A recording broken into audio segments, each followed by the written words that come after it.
in action. I'd like to welcome the dream team from H&Z Management Consulting. We have Simona and we have Tilman. Simona, passionate about unconventional ideas in learning transformation and smart work. Focus on the values that make life worth living is her motto. And we have Tilman, method nerd and workshop guru in learning transformation and agile. There is always one thing more to learn. A very warm welcome to Tilman and Simona.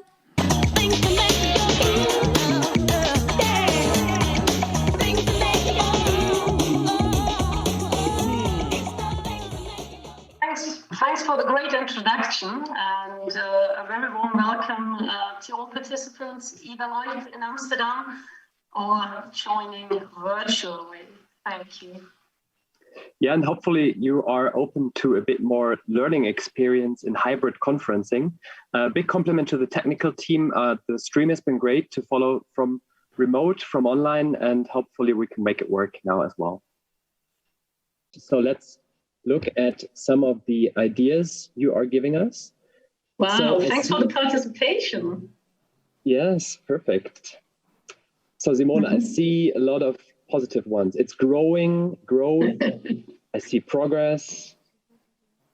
Somebody typed in the Menti code. That's fun as well. Yeah. Yeah, it's very positive. I see agility. Oh, I see existential. That's an interesting one. Lifelong. That's also a good one. Reaching new goals. Perfect. Evolving. For somebody of you, it's also pain. The first word popping up was learning. Yeah. Never ending. But I think we can see that you are all very positive when you think about learning, and that's a really good thing to start with. Yeah, the big majority. Development and lifelong growing, very nice. So thanks for the quick pulse check on that one. So within the next minutes, we focus on 3 topics today. The first one is really about self-learning competencies. So what is it all about with regard to openness to change? And then we are talking about 5 barriers and how to break them. And finally, we give you some insights in a project case. So it was in manufacturing, one of the toughest target groups with regard to learning in our view. And you can see how we did there. So let's start with a bit of theory. You might be thinking, okay, learning, why do we talk about learning? This is a conference about change, right? But we really want to help with the segue from self-learning competency to improving openness to change. How does that work? So we brought a bit of a theory and science with us. So we might be challenged for fulfilling new tasks. And you might know that fear, those doubts, those frustrations, and this is your daily work for many of you, is to actually deal with those. That is change, right? But we sort of want to bring a new perspective to it. And that is, how can we maybe tackle this from a bit of a different angle? And I promise this is the hardest thing to grasp. That is that we want to create openness to change, and openness to change by a self-learning competency. So in that study, they call it self-regulated learning strategy. But what it really is that you learn how to learn. So you get a competence of not being so afraid of new things, right? So when you are really good at learning new things, then new things don't scare you as much. And if you think about the big challenges that many companies are facing or that some of your clients are facing, I can imagine that you sometimes wish that they would be just a little bit more open to what change they're facing. And just sort of to stress that idea just a little bit more, I mean, you have all seen this change curve or a similar change curve, but when you look at that valley of tears that sort of first deep emotional acceptance you need, then you can understand that self-efficacy, so the confidence to being able to learn something new, can help you there. If you want people to accept better that a change is really happening and they have a bit more confidence that they can get through that change, then it's less pain, right? It's less painful. Also, the second thing we want to stress is that mastery goal orientation, that's the box on the right, is that if you come to a point where you need to actually learn new things, have sort of the interaction with people to get through those new ideas, then it helps that you have a bit of a goal and a bit of an orientation. And with both, it helps to have a job characteristics and a learning culture, and we'll get into more depth later on. But here's the catch. There's one catch here. Both of those things are really hard to do if you're in the middle of a transformation. If you're in the middle of change management and you come in as consultants, as we are, and you are in the middle of that sort of valley of tears, then you cannot change job characteristics. You cannot convince them of self-efficacy. And the same thing with that learning culture. It's hard to convince leaders or groups or teams to just have a pop-up learning culture. It's something that needs to develop. So what we want to promote here is actually two things. First off is that you as an individual, you should try to learn to learn. You should level up your learning, right? And so therefore increase your self-efficacy and your mastery goal orientation. But also when you work with clients or in your own company, you could think about leveling up your own learning organization and try to work on job characteristics and on the learning culture, because when it all comes together and that next change will come, if it's not already there yet, it will help you to be better prepared, to be more open to change. And by the way, I mean, some of those talks we heard today, there was so much talk about multiple transformations at the same time, right? It's hardly ever just one transformation at the horizon. I mean, it's always ongoing. So this should be on our agenda. To go forward, we brought you 5 barriers to break. So when we think about barriers, that's the opposite of an easy way, right? That's the opposite of what we have always been doing. So we want to challenge you to take on a bit of a new perspective on how we can learn and what we can learn. And also think about what are the barriers you are in right now. So where do you see yourself? What's the barrier you should be breaking? And then if you understand that barrier, take those tools with you. We brought a lot of them and we'll send out it afterwards. And also sort of then if you arrive at the next barrier, that's again another one to break. Okay, then let's start with the first barrier. It all starts with understanding why we learn, and that learning is something useful and beneficial for the individual as well as for the organization. So we call it the utility barrier. So make learning worth your effort. And if we have a look, what can you do about this first barrier? Well, there are useful methods to gain personal insights about this barrier, such as, for example, a selection of TED Talks or a book we could recommend. Or maybe you've heard of the Pomodoro technique, which you might have known. But how can you convince your organization that learning is useful? So distribute the relevant content in various learning phases, so before, while, and after. Then second, clearly point out the benefits, why something is useful to be learned, but also engage the leaders. We heard a lot about leadership also already this morning. And finally, make learning fit to your calendars. So cut it into digestible chunks that you can learn. So if you find that you are well prepared in terms of the utility of learning, you might find yourself at the programmatic barrier. So there's an infamous quote from Elon Musk in a Reddit Ask Me Anything, where he says it's important to view knowledge as a sort of semantic tree. And he goes on to say that learning is like a trunk versus the leaves. And you should know where you stand and how to get to those leaves. And it really is similar to actually the physicality of how we learn with our synapses and our neurons, is that we build up paths between neurons, and the more we learn, the more we strengthen those synapses. So how can we do that actually practically? So also you might know of a learning mind map. You might have done that before. There's a great method called the PQ4R. Both work great, but the important point here is to also review your notes at the end of some learning. So you can connect it to other things you've learned before, and your synapses can connect.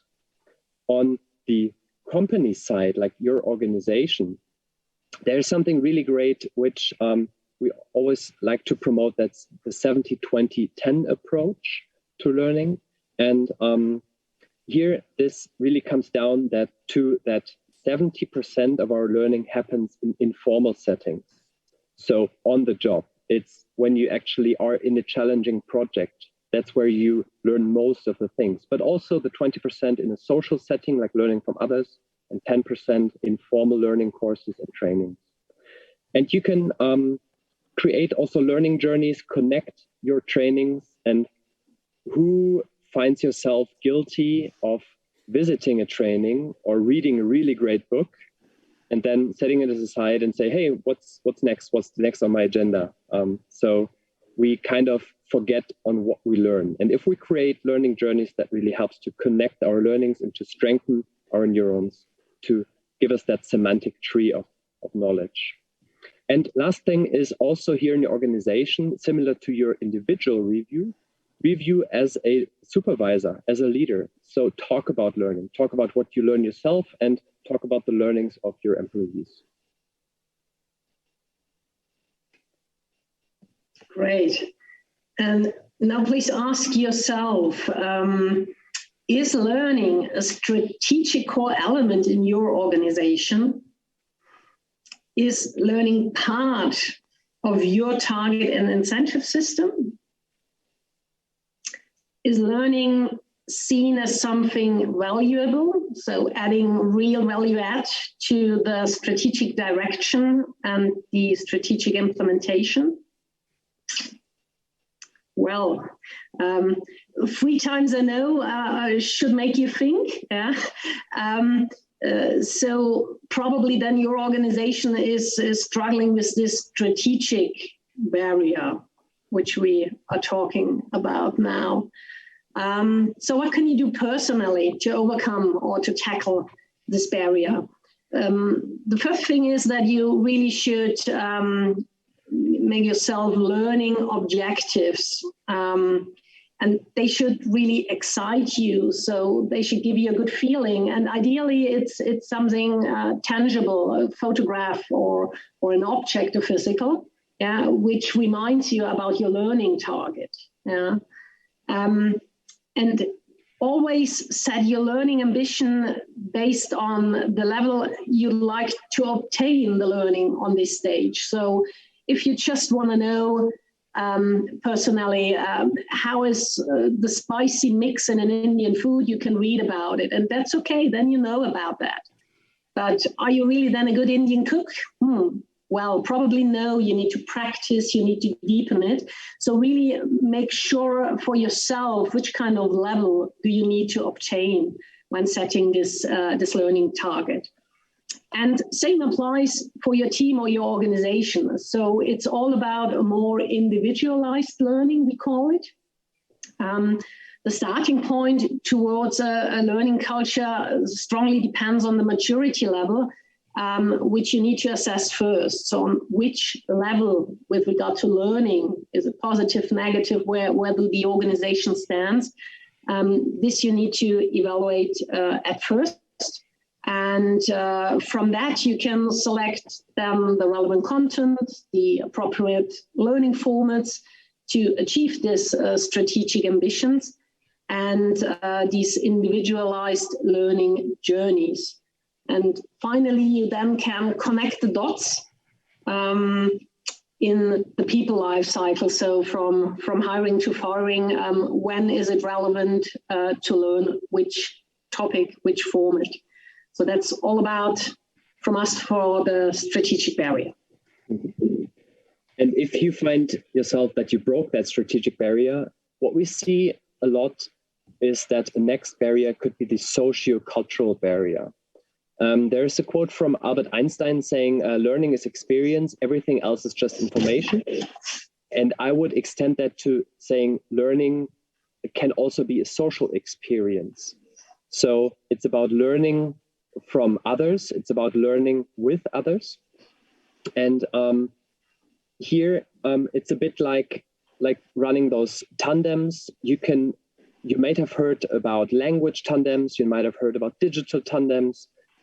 That's a great and easy way to establish a social learning format. What really is key in social learning, and beyond that, but to be honest, here it becomes really painful if you don't have a growth mindset. So a growth mindset is when you think instead of I can't do it, you might think I can still learn it, right? And if you think I have to give up, rather you could think I'm going to try a different approach. Now you might say, okay, I kind of think this way, but do you also think that way about your colleagues and about your learning partners? So who finds yourself guilty thinking about, hey, he or she just can't do it? Are you rather thinking, hey, he or she still has to learn something? Or do you think he or she can't do it as good as somebody else? But rather think about, okay, can he or she learn something to be equally good? So that's a really big mindset challenge, especially that comes up when you're at that barrier. And one more thing is you as an organization, you should try to establish communities to enhance any other learning experiences. And here it really comes down to facilitating social experience to great formats. And at the end of the day, also try to get out of the way of learning and just have people act and learn as they would like to do. Great. So then finally, the mastery barrier comes across your learning road. So the mastery goal orientation is defined as a focus on mastering new skills, trying to gain an increased understanding or improving competencies. So you can say that mastery goals define success in terms of improving and learning. In comparison to that, if you have a performance-oriented goal, is focus on doing it better than others and demonstrating competence. So mastery is really the highest level probably. If you want to get personally insights, we highly recommend a YouTube video by Richard Feynman. He was a famous physician. And he once said, if you want to master something, teach it. And that's a very simple technique. So just try it out with your kids or with your partner and explain them something from your business. And you quite easy get response if they have understood it or not. And if not, you should make it easier. Reduce the content, reduce the length, bring it to the point, and then refine it in several loops. Very nice way to gain mastery. For your organization, though, it could be the so-called Shuhari concept. It's a concept where it says, okay, first learn the standards, the topics, and follow the rule. So really learn it and try it out.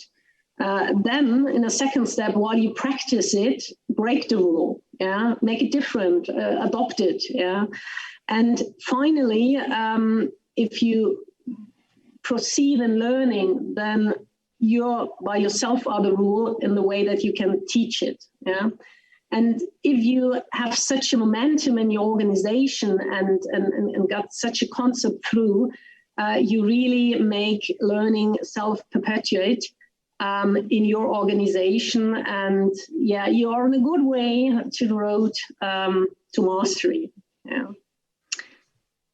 So we finally done the 5 barriers and giving you some ideas how you can break it. So ideally, you really tackle the barriers in the order shown. So starting with the utility and go step by step up until the mastery level. And in an ideal world, so to say, if you've done this road to mastery, it's now time to step out of this picture as consultants, as learning professionals, because we just made ourselves obsolete in that way. When the organization is moving in that way, it's no longer required to have a personal developer, a learning consultant, or something like that. So thank you for listening. And now we are curious about your questions and your reflections. So what is your personal barrier? What is the barrier you might think of with regard to your organization? And you also can visit our virtual booth. There we also have a short survey exactly with this question. So curious about the discussion now. Yes, we have Amsterdam. We have an online participant, Effie Tolley, who asks for tips for designing an individualized leading journey in an organization. So, does that make sense? Yeah, individualized is always a very good point. And the question we came to ask more is, would you consider an individual or individualized learning? Is it really down to the individual person, or could it be a team that stands at a certain point, or a department, or maybe also an entity? Because sometimes it doesn't have to come down to a single person, but rather think about what teams could learn together, how they could progress and how they could learn and become more open to things. Once you get that understanding, it's a bit more easy to individualize content and formats. And maybe a good starting point is not to think that one training fits all, or one learning format fits all. That's a typical mistake many are doing. They looking on competencies, on job roles, and then trying to create one training and provide it to the whole role or to the whole competency is a tricky one. Any other questions from the audience, the live audience? We have a question here. Thierry, let me come up and give you my... it's coming. It's flying down. Don't fall down the stairs, please. Thierry, here. Yeah. Hi. I'm curious to hear your opinion on what I would call the illusion of learning. Let me explain what I mean. We might have noticed that we all became, in a split second, epidemiologists while the pandemic was raging. But we all also know, if we reflect a bit, that it takes a bit more than a few YouTube videos, which seems to be super trendy, and everyone, and I look at YouTube and then I know. So how do you tackle this thing where you need some more profound knowledge? If you want to become a top programmer, you need to study math. And it's not going to happen by looking at 2 YouTube videos. Yeah, fully agree. Unfortunately, or fortunate, pending now on the view. I think a good starting point is this 70-20-10, which Tillman says. So the 10% would be really, I'm watching a YouTube video, for example, or listening to a podcast, and I know something about, But really, to achieve a whole learning journey, there are still the 90% missing. So the deeper and more intense you need to know something. So it's all about evaluation, creating new things. It's necessary to have some social learning, so a guided learning, and also a real on-the-job learning. Otherwise, it's not possible. So only self-learning formats do not fulfill our view on achieving a learning culture. Thank you. There was another question in the audience, I think. The back here, yes. Hi, my name's Vicky. I have two questions. So my first question relates to the fact that you've been designing learning journeys for global organisations. Have you seen any trends in different countries or cultures for different preferences for learning styles? Yeah, so definitely. So we got a lot of response from Asian countries that they actually love mobile learning. So they often commute in buses or subways to especially their factories, and they actually like to get informed on their mobiles on the way there and back. And they are also open to taking that time to learn, for example, languages. They are very keen on learning English, which opens a lot of doors for them. So in Asia, social or that mobile as a format they're very open for that. In the US, what worked really well was competitions. So we did actually a learning competition where the prize was to win a pizza lunch. And the participation numbers went through the roof. So we had we had with one more than 85% participation because they had the chance to win a pizza lunch. And they also enjoyed just measuring against each other, against different sites, and using this. So those are two big trends or insights we got there. Thank you very much. And if I may ask my second question, have you given any thought to how corporate training will change with the introduction of the metaverse? So Simone, maybe you can also give your view on it. With our client here, we looked into VR. So they are actively using VR systems, and we tried out a couple of offers there are on the market. Also, augmented reality is being used today in production, especially in terms of learning new machines and learning new progresses. So it's here already in terms of augmenting machines, augmenting process streets, those things. I think in soft skill learning and personal development, it's still lagging behind. I think it still is far away from an actual teacher in an actual classroom.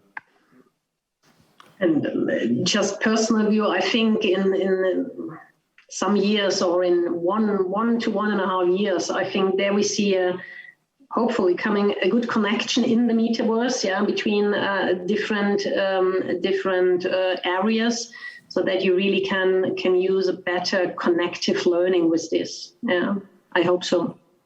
Stay curious. Okay, thank you. Last question comes from Christina Wojciech. She says, how do you measure the success of the learning provided when 70% comes from on-the-job learning? Yeah, that's actually a great question, and something we had to work out as well. Because participation doesn't count as much anymore if you have voluntary offers, informal offers. And what it really comes down to is having personal development plans. Is when you actually have to talk with your supervisor about your learning progress.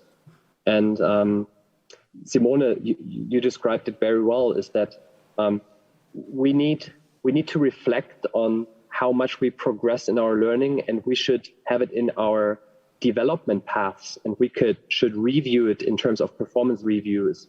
Is do we actually progress, or do we stay? I mean, we could be great at our jobs, but are we progressing to somewhere new? Are we learning something new? So this will become eventually very, very important to become a very good learner.